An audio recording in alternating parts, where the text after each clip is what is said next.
Bonjour et bienvenue dans ce premier numéro du mois de décembre de News Tech Hebdo. Au sommaire cette semaine, on parle de Facebook sur le front vie privée, mais aussi sur le front investissement. Et on parle santé avec une étude sur le Wi-Fi et la fertilité. Cette semaine, le numéro 1 des réseaux sociaux, Facebook, a fait beaucoup parler de lui. Mardi dernier, le Wall Street Journal a créé le buzz en affirmant connaître le moment qu'aurait choisi Facebook pour son introduction en bourse.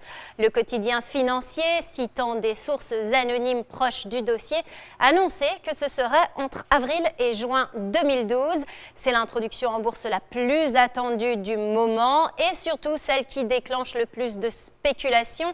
Avec 800 millions d'utilisateurs, Facebook a un chiffre d'affaires de 1,5 milliard de dollars, mais serait valorisé sur les marchés secondaires à plus de 60 milliards. Des chiffres plutôt flous puisque le groupe n'a pas à rendre ses comptes publics pour l'instant.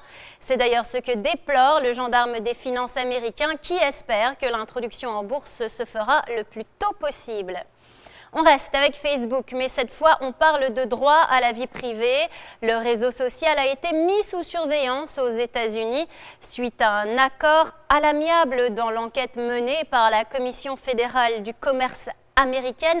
Facebook a accepté de se soumettre durant 20 ans à des audits sur sa politique de confidentialité. Mark Zuckerberg, le PDG, a admis avoir commis, je cite, un paquet d'erreurs. Selon cet accord, le réseau devra désormais obtenir l'accord de ses membres avant de changer la façon dont il récolte et partage les données personnelles.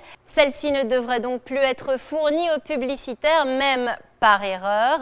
Zuckerberg, qui a cherché à limiter l'effet négatif de cette action sur le groupe, a souligné que Google et Twitter avaient eux aussi été placés sous surveillance sur 20 et 10 ans respectivement.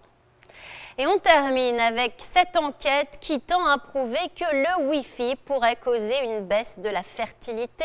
Dans la revue américaine Fertility and Sterility, publiée en novembre, des chercheurs ont montré une baisse de la mobilité des spermatozoïdes et une dégradation accrue de leur ADN après 4 heures d'exposition à l'Internet sans fil.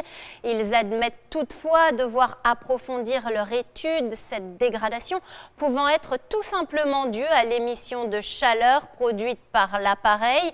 Ils avouent également ne pas savoir si les vêtements constitueraient une barrière assez efficace pour bloquer les ondes. Toujours est-il qu'il semble plus prudent de ne pas utiliser son ordinateur directement sur ses genoux, qu'il soit connecté ou pas.